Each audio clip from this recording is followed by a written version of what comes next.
ಒಂದು breaking news ಬರ್ತಾ ಇದೆ, ಏನು ಅಂತ ನೋಡ ಬನ್ನಿ.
ಇದೀಗ ಬರ್ತಾ ಇರುವಂತಹ ಮಾಹಿತಿಯ ಪ್ರಕಾರ ಕಾಂಗ್ರೆಸ್ಗೆ ಕುಮಾರ್ ಬಂಗಾರಪ್ಪ ಗುಡ್ ಬೈ ಹೇಳಿದ್ದಾರೆ. ಬಹಳ ದಿನಗಳಿಂದಲೂ ಕೂಡ ಕೇಳಿ ಬರ್ತಾ ಇತ್ತು, ಕಾಂಗ್ರೆಸ್ನಿಂದ ಕುಮಾರ್ ಬಂಗಾರಪ್ಪ ಹೊರಗಡೆ ನಡೀತಾರೆ, ಎಲ್ಲಿಗೆ ಹೋಗ್ತಾರೆ ಅನ್ನೋದು ಮಾಹಿತಿ ಕೇಳಿ ಬರ್ತಾ ಇತ್ತು. ಆದ್ರೆ ಈಗ ಅಧಿಕೃತವಾಗಿ ಕುಮಾರ್ ಬಂಗಾರಪ್ಪನವರೇ ಹೇಳ್ಕೊಂಡಿರೋದು, ನನ್ನ ಕೈಯನ್ನ ನಾನೇ ಇವತ್ತು ಕಡಿದುಕೊಳ್ತಾ ಇದ್ದೀನಿ, ನನ್ನ ಪಕ್ಷ ಬದಲಾದ್ರೂ ಕೂಡ ನನ್ನ ವ್ಯಕ್ತಿತ್ವ ಬದಲಾಗಲ್ಲ ಅಂತ ಕಾಂಗ್ರೆಸ್ಗೆ ಕುಮಾರ್ ಬಂಗಾರಪ್ಪ ಗುಡ್ ಬೈ ಹೇಳಿ ಈ ಹೇಳಿಕೆಯನ್ನ ಕೊಟ್ಟಿದ್ದಾರೆ.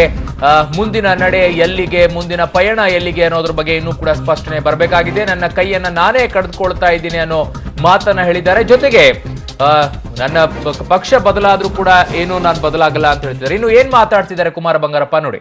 ಬರಗಾಲದ ಪರಿಸ್ಥಿತಿನ ನೋಡ್ಕೊಂಡು, ವಿದ್ಯಾರ್ಥಿಗಳ ಪರಿಸ್ಥಿತಿನ ನೋಡ್ಕೊಂಡು, ಅನೇಕ ವಿಚಾರಗಳನ್ನ ನೋಡ್ಕೊಂಡು ಬರಬೇಕು. ಇವತ್ತು ಎಮೋಷನಲ್ ಆಗಿದೆ. ಅಂದ್ರೆ ಯಾರೋ ಒಬ್ರು ಏನೋ ಮಾತನಾಡಿದ್ರು, ಆ ಒಂದು ಸ್ಟೇಟ್ಮೆಂಟ್ ಮೇಲೆ ಯಾರೋ ಒಬ್ರು ತೀರ್ಕೊಂಡು ಹೋದ್ರು, ಅವರ ಸ್ಟೇಟ್ಮೆಂಟ್ ಮೇಲೆ ನಮ್ಮ ಅಪ್ಪರ್ತರು ತೀರ್ಕೊಂಡು ಹೋದ್ರು, ಅಮ್ಮರು ತೀರ್ಕೊಂಡು ಹೋದ್ರು. ಇವ್ರ ಕಣ್ಣೀರಿನ ಕಥೆಗಳನ್ನ ನಾವು ಹೇಳ್ಕೊಂಡು, ನಮ್ಮ ಅಪ್ಪ ತಂದೆ ತಾಯಿಗಳೇ ದೇವ್ರು ನಮಗೆ.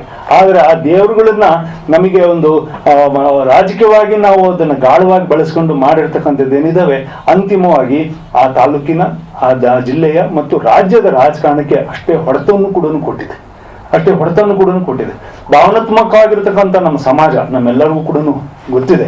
ಆದ್ರೆ ಯಂಗರ್ ಜನರೇಷನ್ ಇವತ್ತು ನಮಗೆ ಬೇಕಾಗಿರ್ತಕ್ಕಂಥ ಡೆವಲಪ್ಮೆಂಟು, ನಮಗೆ ಪಾರದರ್ಶಕತೆ ಬೇಕು. ಇವತ್ತೆಲ್ಲರೂ ಕೂಡ ನಮಗೆ ನೋಡ್ಬೇಕು, ನಾವು ಏನೇನು ಕಾಣ್ತಾ ಇದ್ದೀವಿ ಅದ್ರಲ್ಲಿ ನಡಿಬೇಕು ಅಂತಕ್ಕಂಥ ಭಾವನೆ ಏನಿದೆ, ಅದನ್ನ ನಾವು ಸಂಪೂರ್ಣವಾಗಿ ತಪ್ತಾ ಇದ್ದೀವಿ.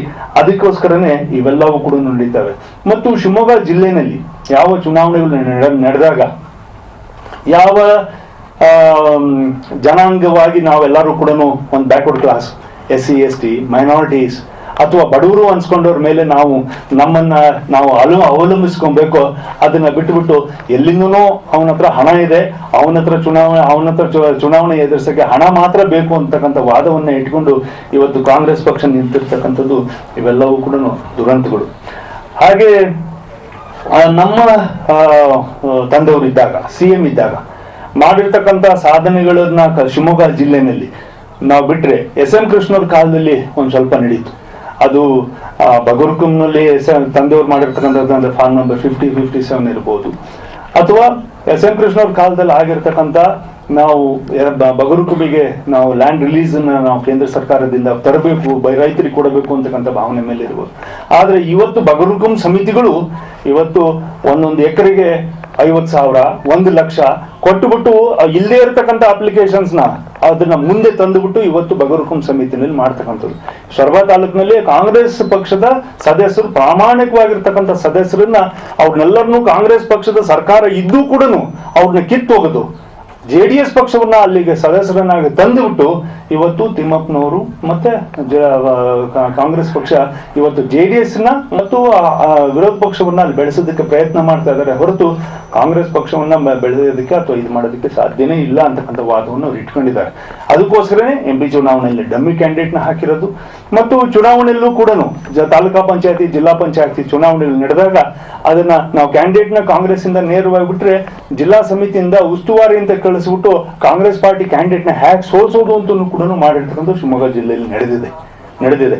ಹಾಗಾಗಿ ಈ ತರದ ಹಲವಾರು ವಿಚಾರಗಳನ್ನ ಇವತ್ತು ಮಾಡ್ತಾ ಯಾವ ಕಾಂಗ್ರೆಸ್ ಪಕ್ಷ ಶಿವಮೊಗ್ಗ ಜಿಲ್ಲೆಯಲ್ಲಿ ಮೇಯರ್ ಆಗಿದ್ರು. ಇವತ್ತು ಬಿಜೆಪಿ ಪಕ್ಷದ ಜೊತೆಗೆ JDS ಪಕ್ಷ ಸೇರ್ಕೊಂಡು ಮೇಯರ್ಗಿರಿ ಮಾಡ್ತಕ್ಕಂಥ ಪ್ರಶ್ನೆಗಳು ಕೂಡ ನಡೆದು ಕಾಂಗ್ರೆಸ್ ಪಕ್ಷ ತನ್ನ ಅಸ್ತಿತ್ವವನ್ನು ಕಳ್ಕೊಳ್ತಾ ಇದೆ. ಮತ್ತು ವಿಶೇಷವಾಗಿ ನಾನು ನಮ್ಮ SM ಕೃಷ್ಣ ಅವರು CM ಆಗಿದ್ದಾಗ ನಮ್ಗೆಲ್ಲರಿಗೂ ಕೂಡ ಒಂದು ಮಂತ್ರಿ ಸ್ಥಾನವನ್ನು ಕೊಟ್ಟು ಅದನ್ನ ನಾವೆಲ್ಲರೂ ಕೂಡ ಬಹಳ ನ್ಯಾಯಯುತವಾಗಿ ಈ ರೈತರಿಗೆ ಕೆರೆಗೆ ಬಗ್ಗೆ, ನೀರಾವರಿ ಬಗ್ಗೆ ಮತ್ತು ಮುನ್ಸಿಪಲ್ ಅಡ್ಮಿನಿಸ್ಟ್ರೇಷನ್ ಬಗ್ಗೆ ಇವತ್ತು ಏನ್ ಬಹಳಷ್ಟು ಜನ ಇವತ್ತು ಇದು ಬೆಂಗಳೂರಿನಲ್ಲಿ ಕುಮಾರ್ ಬಂಗಾರಪ್ಪನವರು ಸುದ್ದಿಗೋಷ್ಠಿ ನಡೆಸಿ ಮಾತನಾಡ್ತಾ ಇದ್ರು. ತಮ್ಮ ನೋವುಗಳನ್ನೆಲ್ಲ ಕೂಡ ಹೊರ ಹಾಕ್ತಾ ಇದ್ರು. ಶಿವಮೊಗ್ಗದಲ್ಲಿ ಆಗಿರುವಂತಹ ಪರಿಸ್ಥಿತಿ ಏನು, ಕಾಂಗ್ರೆಸ್ ಯಾವ ರೀತಿ ಮಣ್ಮುಕ್ಕಿದೆ, ಅಲ್ಲಿ ಬಿಜೆಪಿ ಮತ್ತು JDS ಯಾವ ರೀತಿ ಜೊತೆಯಾಗಿ ನಡೀತಾ ಇದೆ, ಇದೆಲ್ಲವನ್ನ ಕೂಡ ಅವರು ಬಯಲಿಗೆಳಿತಾ ಇದ್ರು. ಆದ್ರೆ ಒಂದಂತೂ ಹೇಳ್ತಾ ಇರೋದವರು, ನನ್ನ ಕೈಯನ್ನ ಇವತ್ತು ನಾನೇ ಕಳೆದುಕೊಳ್ತಾ ಇದ್ದೀನಿ, ಹಾಗಾಗಿ ಪಕ್ಷವನ್ನ ಬಿಟ್ಟು ಹೊರ ಹೋಗ್ತಾ ಇದ್ದೀನಿ, ಪಕ್ಷ ಬಿಟ್ಟರೂ ಕೂಡ ನನ್ನ ವ್ಯಕ್ತಿತ್ವ ಬದಲಾಗಲ್ಲ ಅಂತ ಹೇಳ್ಕೊಂಡಿದ್ದಾರೆ. ಬಿಜೆಪಿಯ ರಾಜ್ಯಾಧ್ಯಕ್ಷ ಯಡಿಯೂರಪ್ಪನವರು ಡೈರಿ ಪ್ರಸ್ತಾಪ ಮಾಡಿದ ನಂತರ ಮತ್ತು ಆ ಡೈರಿಯಲ್ಲಿ ಗೋವಿಂದರಾಜು ಅವರದ್ದು ಎನ್ನಲಾಗಿರುವ ಡೈರಿಯಲ್ಲಿ 65 ಕೋಟಿ ರೂಪಾಯಿ ಕಪ್ಪವನ್ನ ಸ್ಟೀಲ್ ಬ್ರಿಡ್ಜ್ ನಲ್ಲಿ ಒಪ್ಪಿಸಿರುವ ವಿಚಾರ ಬೆಳಕಿಗೆ ಬಂದ ನಂತರ ರಾಜ್ಯ ಸರ್ಕಾರ ಒಂದಿಷ್ಟು ಚಿಗುರಿಕೊಂಡಂಗೆ ಕಾಣಿಸ್ತಾ ಇದೆ. ಮಾನಗೇಡಿ ಮಾವನೇ ಸೊಸೆಯನ್ನ ಮಂಚಕ್ಕೆ ಕರೆದಿದ್ದಾನೆ. ಈ ಬಗ್ಗೆ ಅತ್ತೆಗೆ ದೂರು ಕೊಟ್ರೆ ಮಾವ ಹೇಳ್ದಂಗೆ ಕೇಳು ಅಂತಾರಂತೆ. ಗಂಡನಿಗೆ ಹೇಳಿದ್ರೆ ನಮ್ಮ ಅಪ್ಪ ಏನ್ ಹೇಳ್ತಾರೋ ಅದನ್ನ ಕೇಳು, ಇಲ್ಲದಿದ್ರೆ ಸಾಯಿಸ್ತೀನಿ ಅಂತ ಬೆದರಿಕೆ ಹಾಕ್ತಾನೆ ಆ ಗಂಡ ದುರಳ ಮಾವ ಅತ್ತೆಯ ಕಾಟದಿಂದ ಬೇಸತ್ತಂತ ಗೃಹಿಣಿ ಕೊನೆಗೆ ಪೊಲೀಸ್ ಠಾಣೆಯ ಮೆಟ್ಟಿಲೇರಿದ್ದಾರೆ.